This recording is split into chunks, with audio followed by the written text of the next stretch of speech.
Durante 20 años, me comuniqué con espíritus ancestrales. Comandé fuerzas demoníacas.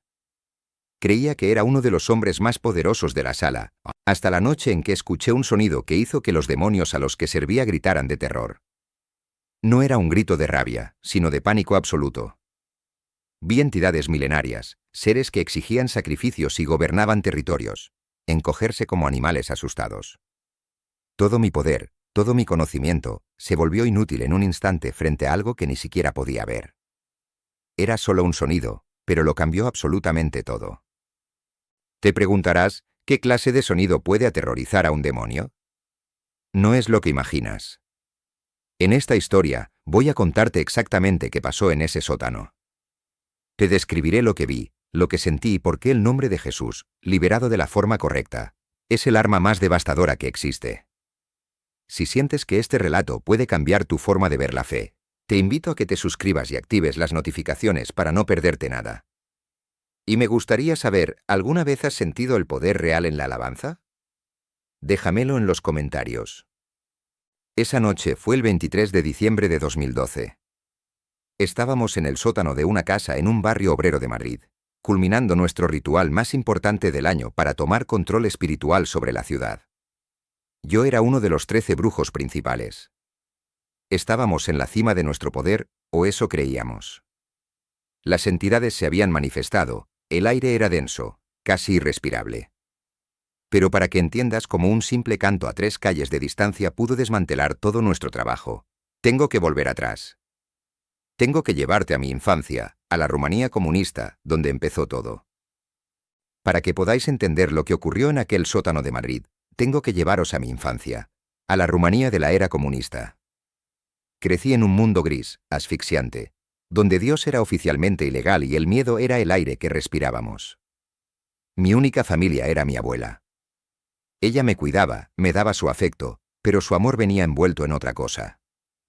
La recuerdo en la cocina, no rezando, sino susurrando conjuros sobre hierbas secas, atando hilos de colores a pequeños objetos. No era una espiritualidad de esperanza, sino de control. Era la única forma de poder que conocíamos para sobrevivir. Cuando el comunismo cayó, dejó un vacío inmenso. La gente corrió a las iglesias, pero yo no. Yo buscaba lo que siempre me habían enseñado a buscar, una ventaja, una forma de poder. Había crecido sintiéndome una pieza insignificante en un tablero gigante y opresivo, y estaba harto. Quería ser yo quien moviera las piezas. Ese hambre me hizo vulnerable, y sobre todo, me hizo visible para cierta gente. Fue entonces cuando una orden ocultista formal me encontró. Me prometieron conocimiento, influencia real. Para un chico que se sentía impotente, la promesa de dominar las fuerzas invisibles era irresistible. Mi introducción no fue en un ritual oscuro, sino en la trastienda de una librería en Bucarest. Un hombre mayor, con una mirada que parecía saberlo todo sobre mí, me dijo: lo que tu abuela hacía era solo el eco de un poder mayor. Nosotros conocemos la fuente. Me explicó que ellos no pedían favores a los espíritus, les daban órdenes directas. Esa misma noche acepté su invitación para unirme. Creía que por fin estaba tomando el control de mi vida, pero en realidad estaba firmando un contrato. Estaba a punto de descubrir que el camino al poder que me ofrecían exigía mucho más que mi lealtad. Al principio, todo parecía un ascenso. Aquel hombre de la librería me guió por los primeros niveles. Ya no eran las hierbas de mi abuela, ahora eran sellos, nombres antiguos y rituales precisos. El poder que sentí era inmediato y adictivo. Recuerdo mi primer encargo, influir en una pequeña decisión comercial para uno de los miembros. Les hice ganar unos miles de euros. A cambio, recibí mi parte, lo más importante, su respeto. Por primera vez en mi vida, no era invisible. Me sentía importante, valioso. Estaba convencido de que había encontrado mi camino, el control que tanto anhelaba. Pronto, me trasladaron de Bucarest a Madrid, donde estaba el verdadero poder del aquelarre. Los rituales se volvieron más grandes, más oscuros. Ya no se trataba de dinero o favores. Nuestro objetivo era el dominio espiritual sobre barrios enteros. Recuerdo el frío del suelo de piedra en mis rodillas, el olor a azufre mezclado con incienso caro, y el sonido de cánticos en latín que hacían vibrar el aire. Demostré tener talento para ello. Canalizaba la energía con facilidad. Ascendí rápido. Pasé de ser un simple acólito a un estratega, uno de los 13 brujos principales que diseñaban las operaciones más importantes del año. Pero la oscuridad que invocaba empezó a quedarse conmigo. El sueño desapareció. Pasaba las noches en vela, sintiendo presencias en mi apartamento. No eran imaginaciones, veía sombras moverse por el rabillo del ojo, sentía un frío helador en pleno agosto, un frío que nacía dentro de mis huesos y que ninguna manta podía quitar. La gente lo notaba. Recuerdo a una chica en una cafetería levantarse de repente y decirme, «Me das miedo. Hay algo muerto en tus ojos». Yo ignoraba estas señales. El poder y el estatus eran un veneno demasiado dulce como para renunciar a él. Llegué a la cima. Era uno de los 13. Tenía autoridad. Los demás miembros me temían y respetaban. Pero fue entonces cuando comprendí la verdad, yo no era el maestro, era el canal. El poder no era mío, solo pasaba a través de mí, y en el proceso, me vaciaba, me consumía. Quería parar, pero ya era tarde.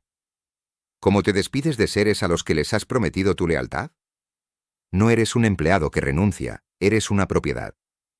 Me di cuenta de que estaba atrapado, y que el precio por todo el poder que me habían prestado estaba a punto de ser cobrado. Tenía poder, sí, pero el precio empezó a cobrarse en silencio, en las horas en las que nadie miraba. El sueño se convirtió en un lujo que no podía permitirme. Cada noche era una procesión de sombras en mi apartamento, figuras que se movían justo en el borde de mi visión, susurros que parecían venir de las propias paredes. Y el frío, era un frío que no venía de fuera. Nacía en la médula de mis huesos y no había manta que pudiera quitarlo. Los médicos no encontraban nada. ¿Cómo explicas que te estás vaciando por dentro, que tu alma está siendo sustituida por algo antiguo y hueco? La gente lo sentía. Recuerdo intentar tomar un café con una chica, una persona normal, fuera de nuestro círculo. A los 5 minutos, se levantó, pálida, y me dijo, «No sé qué eres, pero me das pánico. Tienes algo muerto en los ojos». Esa fue la última vez que lo intenté. Dentro de la aquelarre tenía colegas, gente que me respetaba por miedo, pero no amigos. La soledad era absoluta. No puedes conectar con nadie cuando vives una mentira tan grande. Estaba rodeado de poder, de influencia, pero estaba completamente solo, atrapado en un secreto que me estaba devorando vivo. Fue entonces cuando lo entendí del todo, yo no era el brujo, era la herramienta. El poder no era mío, solo pasaba a través de mí. Intenté parar. 2 veces. La primera vez, simplemente me ausenté de un ritual menor. Esa misma noche, el espejo de mi baño estalló en 1000 pedazos mientras me miraba. No fue un accidente. La segunda vez, le dije al líder que necesitaba un descanso. Me sonrió y me dijo, la única jubilación de este trabajo es la tumba. No era una amenaza, era un hecho. Estaba encadenado a ellos, era su propiedad. Mi punto más bajo llegó justo antes de esa noche de diciembre que lo cambió todo. Estaba en mi apartamento, el que pagaba con el dinero de la orden, pero que se sentía como una celda. Me miré en el nuevo espejo y apenas me reconocí. Había perdido peso, mi piel tenía un tono grisáceo y mis ojos estaban vacíos. El frío en mis huesos era insoportable. Sabía que el ritual de esa noche era el más grande del año. Y por primera vez, no sentía poder ni anticipación. Solo sentía terror. Sabía que iba a entregar otra parte de mí que nunca recuperaría, y no veía ninguna salida. Estaba completamente roto. Y allí estaba yo, en mi apartamento, sintiéndome como un cascarón vacío la noche del 23 de diciembre de 2012. El frío en mis huesos era insoportable, pero tenía que ir. El ritual más importante del año nos esperaba en el sótano de una casa en un barrio obrero de Madrid. Al llegar, el ambiente ya era denso, casi se podía masticar. Los otros 12 brujos estaban listos. Habíamos hecho todo según las reglas, los sacrificios, los conjuros perfectos. Las entidades se manifestaron, llenando la habitación con su presencia antigua y aterradora. Estábamos en la cima de nuestro poder, o al menos, eso es lo que creíamos. Fue entonces cuando lo escuché. Al principio era un sonido débil, distante. Pensé que sería la radio de un coche. Pero fue creciendo, volviéndose más claro. Era música. Eran cantos. Tenían una alegría que se sentía extraña, casi violenta, en la opresión de aquel sótano. Y entonces distinguimos las palabras, en español, cantadas con una convicción que me heló la sangre: Jesús. ¿Jesús? En el instante en que ese nombre resonó, toda la casa empezó a vibrar. No como un terremoto, sino como si hubieran pulsado una cuerda de guitarra gigante y poderosa. Una presión inmensa se acumuló en la sala y me arrojó al suelo. Era el peso físico de una autoridad absoluta. Desde el suelo, vi cómo las velas que habíamos encendido estallaban todas a la vez. Los objetos del altar fueron barridos como si un huracán invisible hubiera arrasado la habitación. Y los espíritus, los seres masivos y aterradores a los que servía, empezaron a chillar. No era un grito de ira, sino de pura agonía. Se retorcían, se contorsionaban como animales heridos, y luego huyeron en un pánico desesperado. Desaparecieron. Y entonces, una luz lo llenó todo. Una luz blanca, limpia, sin una fuente visible, que me hería los ojos y parecía purificar el aire mismo que respiraba. Con la cara pegada al frío cemento, en medio de aquel caos de luz y silencio repentino, escuché una voz. No era fuerte, pero lo atravesó todo. Y me habló directamente a mí, en mi rumano natal, el idioma de mi infancia, ius sunt alfa y omega. Yo soy el alfa y la omega. No era una amenaza ni una sugerencia. Era una declaración de un hecho irrefutable que ponía fin a toda discusión. Quedé completamente paralizado, una mezcla de terror y un asombro que nunca había sentido. En ese instante, con una claridad demoledora, lo supe. Supe que había dedicado mi vida entera a estar en el lado equivocado. Cuando la luz se desvaneció, el silencio en el sótano era más aterrador que los gritos. Los otros brujos estaban en shock, pálidos, mirando el desastre. Nadie dijo nada. Salí de allí sin mirar atrás, pero no corrí a una iglesia. Estaba aterrorizado. Había visto la verdad, pero los demonios a los que había servido me conocían, y el aquelarre me consideraría un traidor. Aquella noche no me convertí, simplemente me rompí. Me quedé con un secreto imposible, conocía el nombre que lo gobierna todo, pero estaba demasiado asustado para pronunciarlo. Si esta historia te está mostrando algo que no sabías, dale a me gusta y cuéntame en los comentarios si alguna vez has sentido el poder de la alabanza. El recuerdo de esa noche me persiguió, grabado a fuego en mi mente, pero el miedo me paralizó. Sabía que el aquelarre me buscaría, me verían como un traidor y un riesgo. Y los espíritus a los que había servido durante 2 décadas no iban a dejarme ir tan fácilmente. Buscarían venganza. Así que durante 2 largos años, viví en una especie de limbo. Un infierno personal de paranoia constante. Intentaba alejarme poco a poco del ocultismo, pero estaba demasiado asustado para correr hacia la luz que había visto. Era un hombre atrapado entre 2 mundos, sin pertenecer a ninguno. Cuando finalmente reuní el valor para entrar en una pequeña iglesia evangélica en Madrid, el verdadero tormento comenzó. Fue como si hubiera declarado la guerra oficialmente. Cada noche era una batalla campal en mi propia mente. Tenía pesadillas horribles con las mismas entidades que una vez comandé, pero ahora venían a por mí. Oía susurros en mi apartamento, las mismas blasfemias que yo solía cantar en los rituales.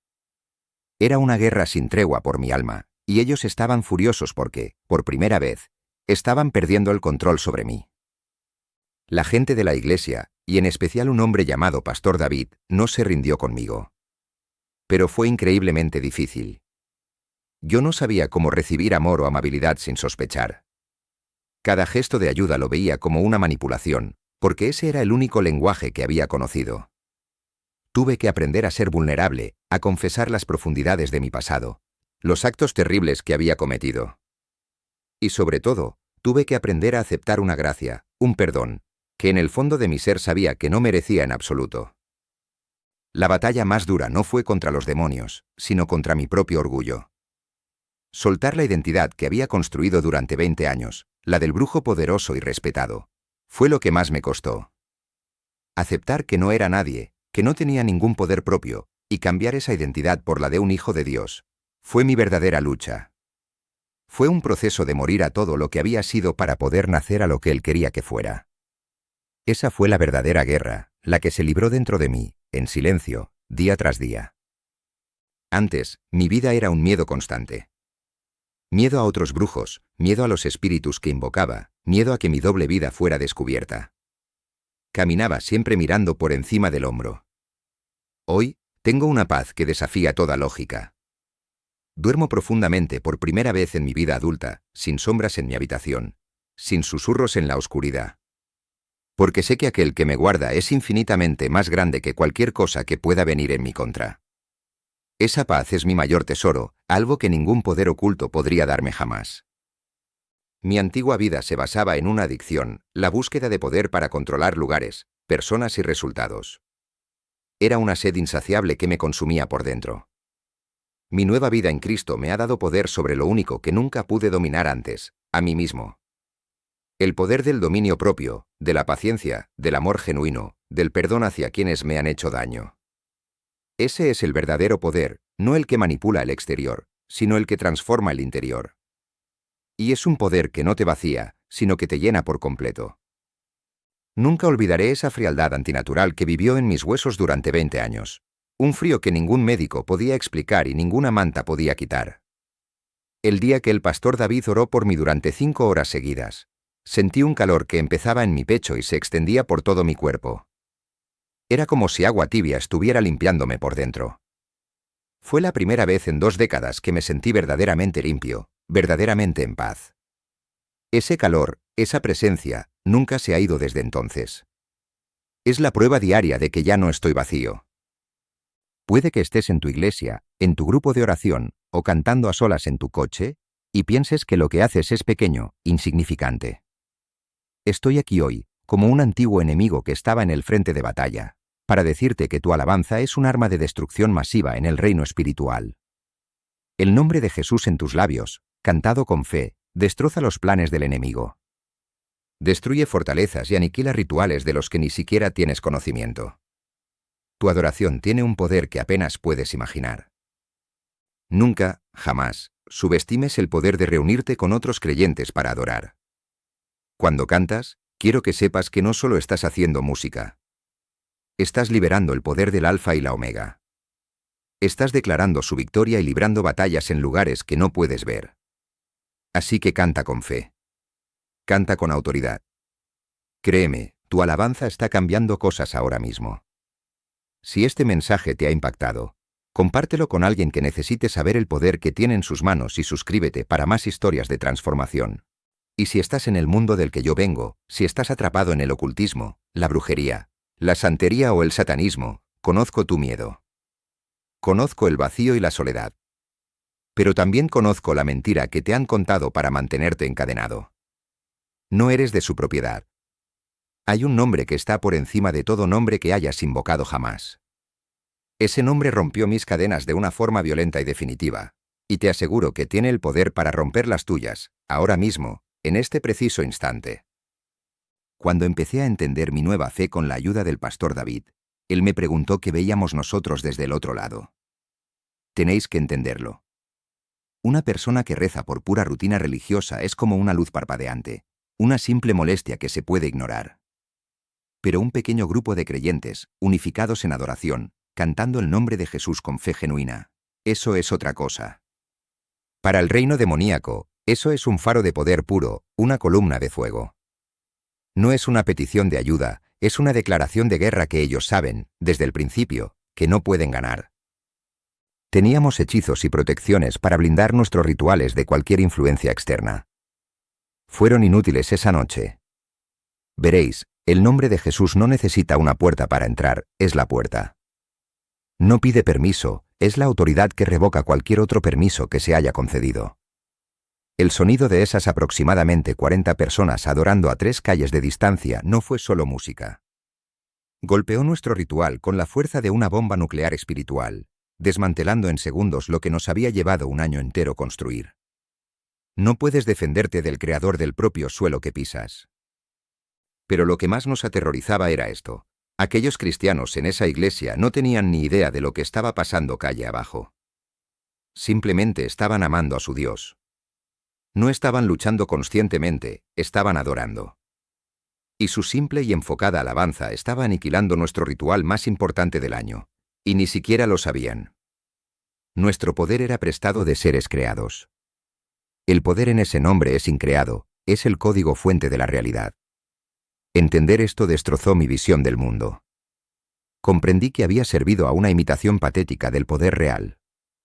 Pero la guerra por mi alma apenas comenzaba. Creía que lo peor había pasado, que la noche en el sótano había sido el final, pero cuando por fin reuní el valor para entrar en aquella pequeña iglesia evangélica, fue cuando la verdadera guerra comenzó. El aquelarre no tardó en darse cuenta. 2 de mis antiguos compañeros me esperaron una noche fuera de mi apartamento. No gritaron. Su amenaza fue fría, directa. ¿Sabes lo que les pasa a los que rompen el pacto? O vuelves, o te encontraremos donde quiera que te escondas.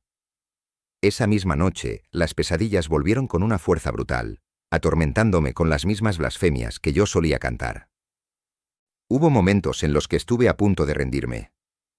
El miedo era tan intenso y la soledad tan aplastante que pensaba en volver. Al menos allí, en la oscuridad, yo era alguien. Tenía poder, respeto. En la iglesia era solo un hombre roto, aterrorizado y lleno de vergüenza. La tentación era una voz constante en mi cabeza: esto es demasiado difícil. Vuelve a lo que conoces, vuelve a donde perteneces. El pastor David y la gente de la iglesia oraban por mí, pero me costaba aceptar su ayuda. Estaba tan acostumbrado a la manipulación que la amabilidad me parecía una trampa. Aprender a luchar fue un proceso lento y doloroso. El pastor David me enseñó a usar el nombre de Jesús no como un conjuro mágico, sino como la declaración de mi nueva autoridad en él. Tuve una recaída terrible. Tras una semana de ataques sin tregua, desesperado, intenté usar un antiguo ritual de protección que conocía, por puro instinto. Fue un desastre. La opresión se multiplicó por 10. Me sentí un fracasado, pero cuando se lo confesé a David, no me juzgó. Simplemente me dijo: ahora levántate, hijo. Lucha con las armas correctas. Su gracia me salvó. Así que la guerra se libró en 3 frentes. Primero, las amenazas físicas del aquelarre, que vencimos con prudencia y la oración constante de la iglesia. Segundo, el tormento nocturno, que combatí noche tras noche aferrándome a versículos como el Salmo 91 hasta que los ataques perdieron su poder. Y tercero, la guerra contra mi propio orgullo, que solo gané a través de la confesión.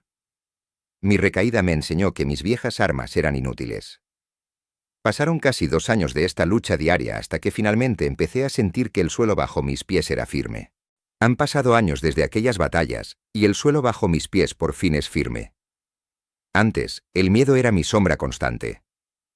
Miedo a otros brujos, miedo a los espíritus que servía y miedo a que me descubrieran. Hoy, tengo una paz que desafía toda lógica.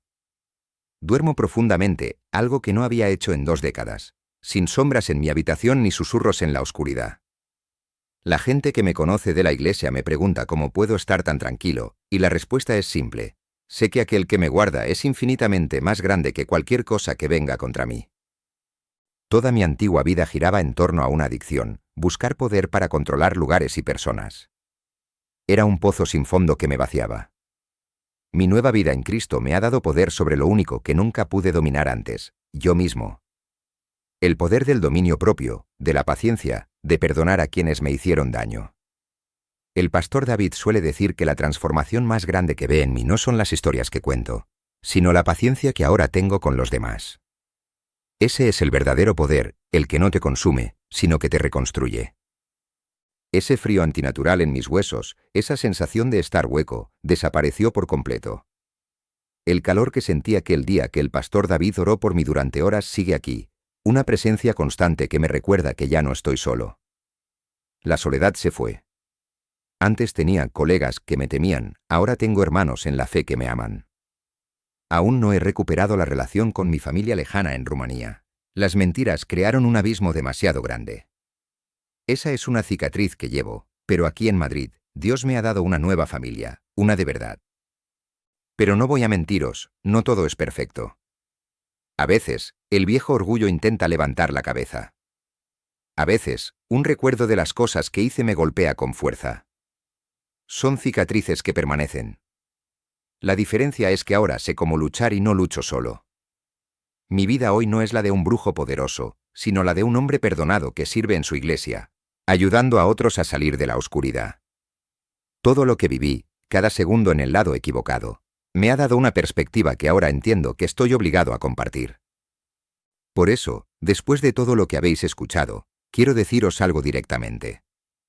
Puede que estéis en vuestra iglesia, en vuestro grupo de oración, o cantando a solas en vuestro coche, y penséis que lo que hacéis es pequeño, insignificante. Estoy aquí hoy, como un antiguo enemigo que estaba en el frente de batalla, para deciros que vuestra alabanza es un arma de destrucción masiva en el reino espiritual. El nombre de Jesús en vuestros labios, cantado con fe, destroza los planes del enemigo. Aniquila rituales de los que ni siquiera tenéis conocimiento. Y si tú estás en el mundo del que yo vengo, si estás atrapado en el ocultismo, la brujería o el satanismo, conozco tu miedo. Conozco el vacío, la soledad y el frío en los huesos. Pero también conozco la gran mentira que te han contado para mantenerte encadenado: no eres de su propiedad. Te prometieron poder, pero solo te están usando como un canal hasta dejarte vacío.